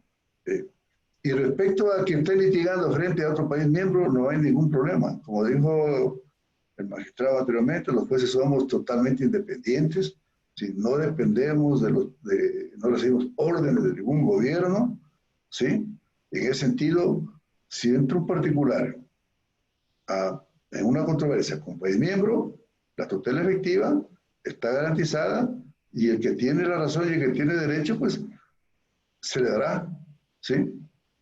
No estamos para defender los intereses de los países en particular, ni los particulares tampoco por acá, sino el que tenga la razón, el que esté apegado al auxilio de derecho, a ese le damos la razón. Doctor Salazar. Muchas gracias, doctor Romero. Sí, gracias.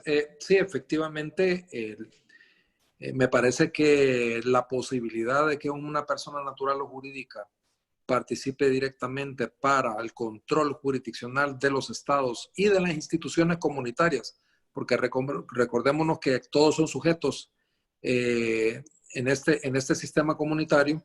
Entonces es importantísima una comunidad de derecho, sobre todo por lo que les decía, que la realidad también hay que explicitarla y hay que aceptarla. Es decir, la diplomacia jurídica hace que los estados casi no se demanden. Es decir, tratan de arreglar sus asuntos de cualquier forma, incluso yo no puedo acusar a los estados de dictar una norma para poder cumplir alguna limitación que tienen, y a veces no sabemos si es en retroceso o en progreso de los objetivos de la integración. Entonces, los particulares realmente son los que van a salvar el funcionamiento de la comunidad de derecho, controlando la actividad de los estados y la actividad de los órganos, porque recordémonos también que los órganos que de alguna manera tienen un perfil muy gubernamental, siguen o pueden eventualmente también vulnerar los derechos de las personas en los estados que conforman la comunidad. Entonces yo creo que la herramienta es sumamente importante y como les decía yo, hay que ser menos restrictivos y hay que ser menos evasivos en conocer los fondos de las demandas, pues porque en estos temas es fácil, digamos, ser restrictivos y no permitir la verdadera participación de los particulares. Muchísimas gracias, doctor Romero, doctor Salazar. Efectivamente, la participación de la ciudadanía y que tengan la posibilidad de acceder directamente al procedimiento dentro del proceso de integración es indispensable. Porque no se olviden que los procesos de integración no es un proceso de gobierno, no es un proceso de un gobierno respecto de otro gobierno, no es un proceso de un gobierno particular respecto a otro gobierno particular y de un Estado respecto a un Estado. El proceso de integración es un proceso de las empresas y de los ciudadanos. Entonces, el hecho de que las empresas, los particulares y los ciudadanos puedan acceder directamente ponen en evidencia la legitimidad plena. O sea, tal como hay una famosa sentencia del Tribunal Europeo, los verdaderos legitimados en el proceso de integración son los ciudadanos y las empresas, no son los gobiernos. Porque además los gobiernos van en las acciones de incumplimiento, en teoría, las acciones de nulidad, y claro, suponen la falla del sistema.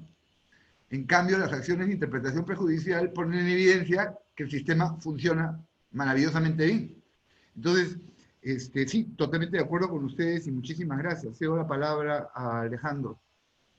Bueno, muchísimas gracias, Luis. La verdad que debo confesarle que como ciudadano del Mercosur, y seguramente Guillermo, aunque no podrá reconocerlo, nos sentimos un poco huérfanos y como un niño que le han quitado un juguete.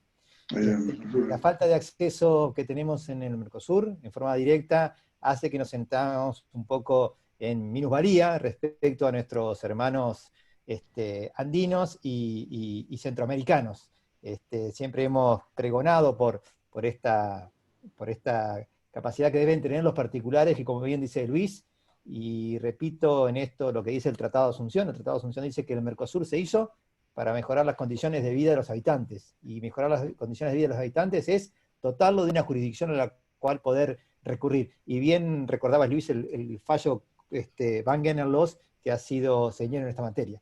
Tengo una pregunta para el doctor Michelson Irusta. Verán de la profundidad de esta pregunta que viene de un profesor de la hermana República Oriental del Uruguay. La pregunta es la siguiente, y seguramente le tendrá reminiscencias al doctor Michelson Irusta, porque ya en su primer laudo, allá en el año 99, recordaron jurisprudencia europea, aunque sin citarla expresamente. La pregunta puntual dice: ¿en qué se fundamenta el Tribunal Permanente de Revisión para aplicar normativa y jurisprudencia comunitaria ajena al Mercosur? Porque lo dispuesto en el artículo 34 del Protocolo de Olivos hace referencia a que el TPR podrá aplicar principios y disposiciones del derecho internacional aplicables a la materia. Y parecería ser que con esta mención de derecho internacional estaría dejando a jurisprudencia comunitaria andina o europea. Doctor Michelson Irusta.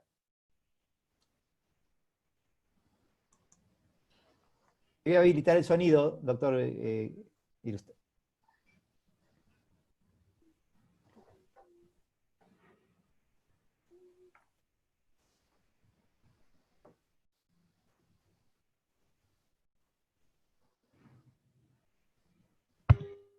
Ahora sí. Ahora sí. Muy interesante la pregunta, le agradezco mucho al colega uruguayo esta posibilidad. Sí, efectivamente, bueno, en ese momento el primer laudo arbitral se hizo bajo el Protocolo de Brasilia, pero más o menos la redacción era muy similar a este artículo 34 del Protocolo de Olivos que él cita. Efectivamente, allí abre la puerta cuando dice los principios y disposiciones del derecho internacional aplicables a la materia. Y esto, obviamente, nos hace ir a la, como decía el doctor Salazar, a la jurisprudencia de los tribunales europeos y otros tribunales internacionales, a veces también de los derechos humanos, en fin, depende, otros tribunales internacionales, siempre y cuando siempre y cuando la teleología de la norma específica que estamos analizando sea compatible con la norma que dio motivo a esa jurisprudencia, porque si no es cualquiera la que uno puede citar, sino siempre y cuando la finalidad del instituto jurídico que estamos analizando tenga similitud con aquel otro que motivó el fallo. Esto es la cuestión. Yo ya me permito, si me permitís, Alejandro, avanzar un poquito más, diría que para mí, dentro de ese artículo 34, falta incorporar como fuente mercosureña no solo a los tratados, sino a la jurisprudencia producida por los propios tribunales. ADOC y TPR deberían estar los fallos dictados por los tribunales arbitrales. Obviamente que serán aplicables en tanto y en cuanto las situaciones de hecho sean comparables. Pero eso ayudaría a ir conformando una malla jurídica aplicable incluso para los estados que no forman parte del arbitraje en concreto. ¿Se acuerdan que yo lo dejé eso como una crítica, que solo era aplicable el laudo o las consecuencias del laudo a los estados partes que estaban en el conflicto o en la controversia? Pero lo interesante sería que estos casos queden definitivamente resueltos para que en caso de similitud de causas de controversia entre otros estados fuera aplicable. Y si no, si las situaciones de hecho no permiten esa similitud, pues entonces se dejará sin efecto diciendo, conocemos el laudo tal, como se hace en la justicia, conocemos el laudo tal, no nos resulta ajeno, pero consideramos que no es aplicable por tal cosa. O sea, dejarlo de lado fundadamente. Esto es lo que yo creo que habría que hacer. Y otra cosa que creo que habría que hacer, para darle también mayor fuerza, es que no haya elección de foro. Encima que hay muy pocos casos que nosotros pongamos en el protocolo de que la parte demandante puede elegir el foro, hace que haya casos que podrían ser perfectamente dilucidados internamente en el Mercosur, que terminan yendo, por ejemplo, a la Organización Mundial de Comercio. En fin, eso creo que es una pena, porque no consolida el sistema jurisdiccional y, lamentablemente, yo voy a ser todavía más duro que Salazar Grande. Yo creo que si no hay un sistema de justicia, no puede haber derecho. Si no hay un sistema de justicia, no puede haber libertades. Si no hay un sistema de justicia independiente, directamente no hay república, y en este caso no hay posibilidad de un sistema de integración justo. Esto es lo que yo pienso. Muchísimas gracias, doctor Guillermo Michelson Irusta. Una pregunta que va dirigida a los tres magistrados. ¿Consideran ustedes que resulta imprescindible para un proceso de integración profunda como el que pretende el SICA, el Mercosur o la Comunidad Andina, la existencia de un tribunal de corte judicial para el éxito de ese proceso? Doctor Salazar, en primer lugar, si quiere respondernos. Muchas gracias. Sí, brevemente. Si existe un órgano que legisla, necesariamente tiene que haber un órgano que vele por la interpretación y aplicación de esas normas. Si no, no existe sistema político. Si no existe sistema político, no existe comunidad de derecho. Ninguna institución, ningún Estado está exento de control de sus actos. ¿Y cómo puede haber un sistema que controle los actos sin un órgano judicial? En ese sentido, pues la respuesta está ahí. Es imposible que exista una comunidad de estados sin un órgano judicial, sin el pilar judicial como parte de la comunidad de derecho. No le entendí la pregunta. Doctor Romero. Ya tan amable, doctor, si me formula la pregunta, si me la pregunta. Sí, la pregunta es si usted considera que es absolutamente imprescindible la existencia de un tribunal de corte judicial para la persistencia y el éxito de un proceso de integración profunda como los que estamos pretendiendo en el Mercosur, la Comunidad Andina y el CISCA? Bueno, el éxito del Tribunal Europeo, el éxito del Tribunal de Justicia de la Comunidad Andina y de la Corte Centroamericana de Justicia creo que son un ejemplo digno de imitar por el resto del proceso de integración, ¿no? Yo soy partidario de que exista un Tribunal de Justicia permanente, como el nuestro, ¿no? Y obviamente los criterios son divididos, ¿no? Así como Mercosur, o así como la Alianza del Pacífico, o el NAFTA, o en otros procesos de integración, hay tribunales de tipo arbitral, inclusive la OMC mismo, ¿no?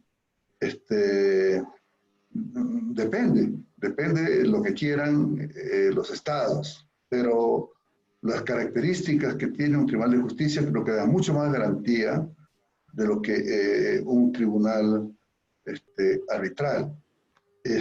También está mucho por medio ver la calidad de los jueces, la calidad de su elección, la idoneidad, su especialización, su preparación. Todas son garantías, obviamente, para que funcione bien un proceso de integración, fuera del alcance político, como lo manifestó su compañero magistrado, ¿no? Esa independencia es fundamental.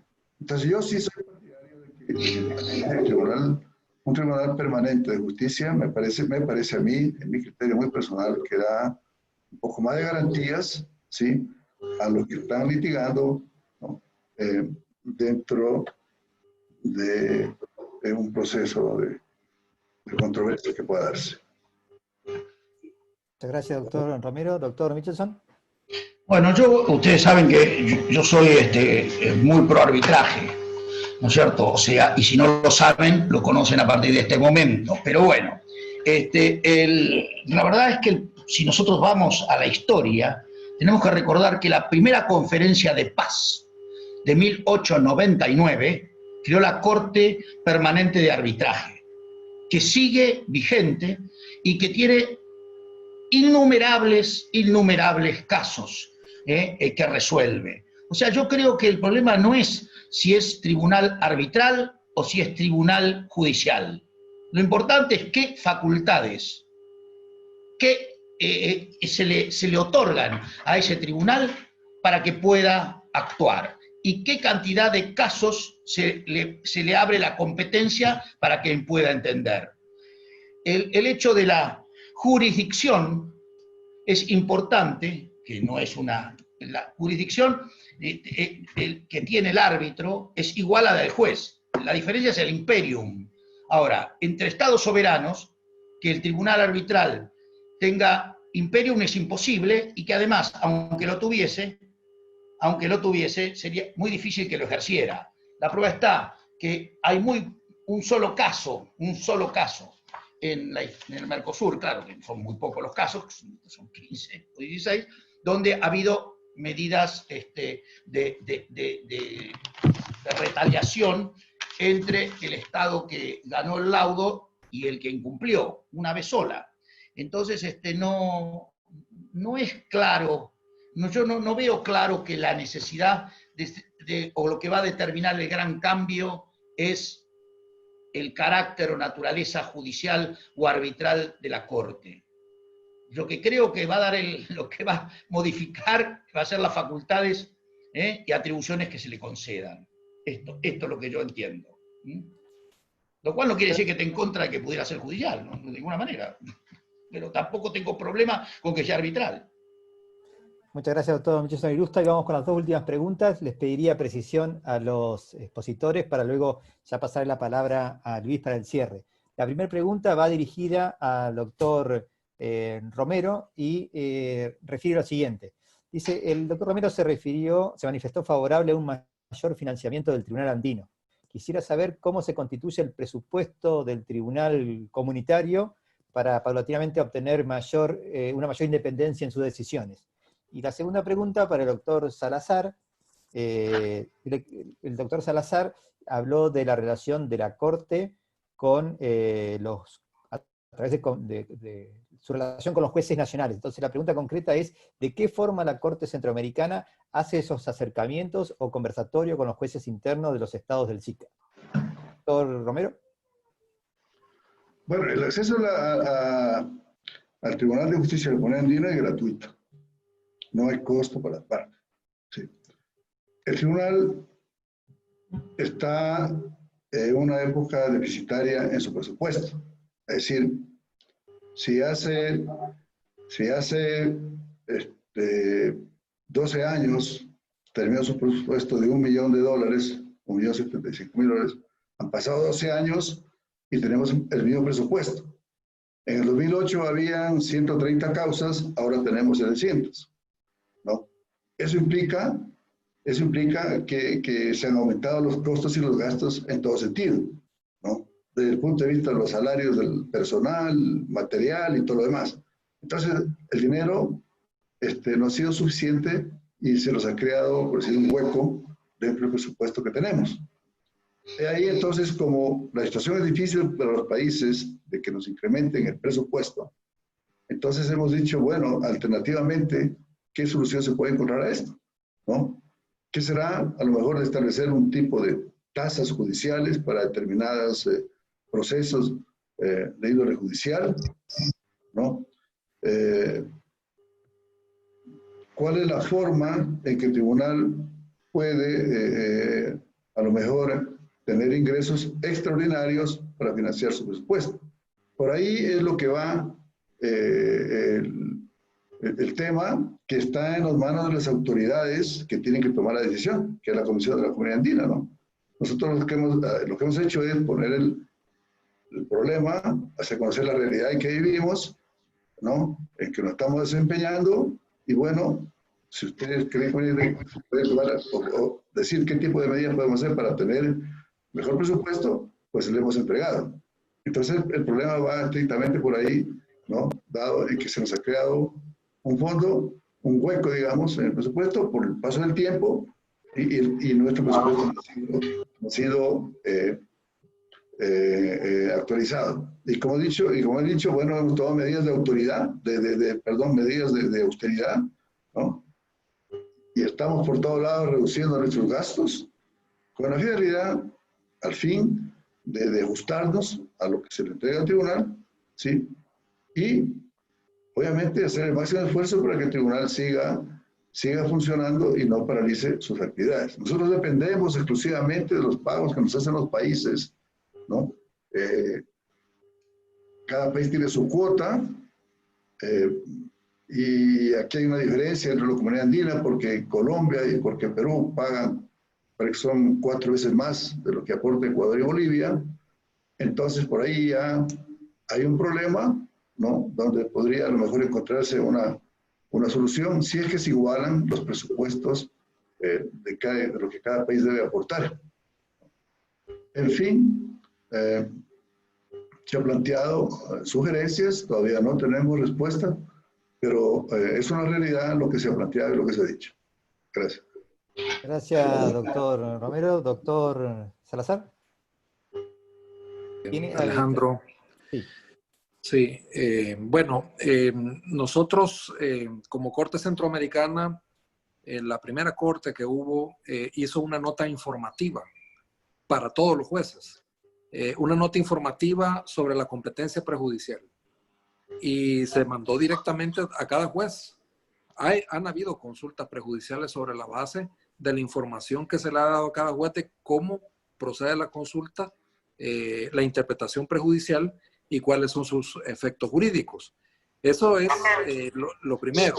Lo segundo es que se han hecho cursos por parte de las escuelas judiciales de cada Corte Suprema de Justicia sobre la competencia prejudicial y la Corte Centroamericana de Justicia para los jueces y abogados. Tercero, ha habido lo que se llama el Consejo Judicial Centroamericano, que es un ente que está formado por los presidentes de las 8 Cortes Supremas de Justicia de Centroamérica, quienes han aprobado ya un curso de Derecho Comunitario para ser impartido en las escuelas judiciales de cada Corte Suprema de Justicia de los 8 países. Y cuarto, se tiene identificado por lo menos las sentencias que es de derecho comunitario en cada país. Es decir, República Dominicana tiene 11 sentencias de consultas preceptivas de constitucionalidad sobre los tratados de integración centroamericana. Panamá tiene alrededor de 50 casos, Guatemala tiene alrededor de 60 casos, Costa Rica tiene alrededor de 45 casos. Todos esos casos identificados se ponen se recopilan. Nosotros pues en eso nos ha ayudado Alejandro Perotti.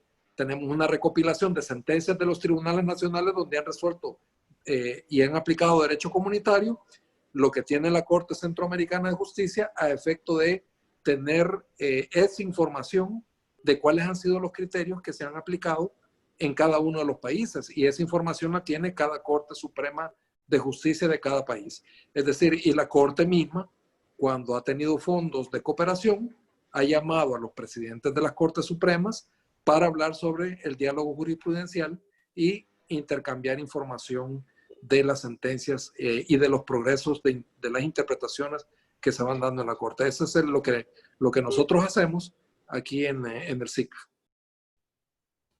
Muchas gracias, magistrado César Salazar. Y antes de pasar la palabra para el cierre a mi colega Luis Díaz Canseco, como presidente de SIDESI, quiero dar nota y agradecer la presencia de todos, principalmente esta muestra de transparencia que implica tener a 3 magistrados de estos altos tribunales regionales. Así que agradeciéndoles, paso la palabra para la clausura formal al doctor Luis Díaz Canseco.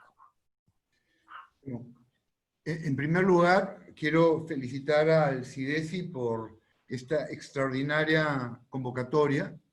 Creo que es muy importante que el SIDESI siga promoviendo este tipo de actividades, por las razones que voy a explicar al final.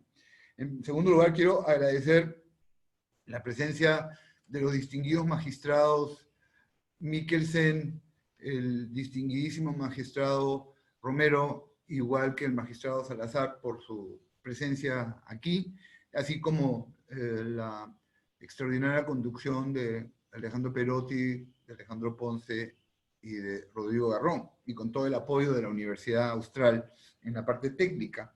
El diálogo entre los organismos jurisdiccionales es indispensable, y no es solamente, creo yo, que debe de darse entre los organismos jurisdiccionales de los procesos de integración, país con su corte regional, sino que además deberían de irse promoviendo los intercambios de opiniones entre las diferentes cortes regionales. Y de repente, quién sabe, en un futuro invitar a la corte de la CARICOM, que también tienen una labor muy interesante, y quién sabe por ahí invitar a nuestro hermano mayor, la Unión Europea, que por cierto, yo sé que el presidente del Tribunal Europeo de Justicia va a estar sumamente feliz de poder participar en este tipo de eventos, ¿no?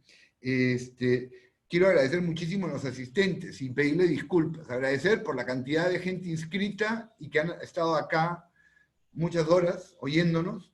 Esta es la primera vez que veo una cosa de esta envergadura y les agradezco muchísimo, muchísimo su participación, sus montones de preguntas, y pedirles disculpas que no hemos podido responder a todas, pero esta es una primera muestra de algo futuro, acá. Hay una cosa que quiero señalar un poco como abogado e historiador, y es una cosa sumamente importante.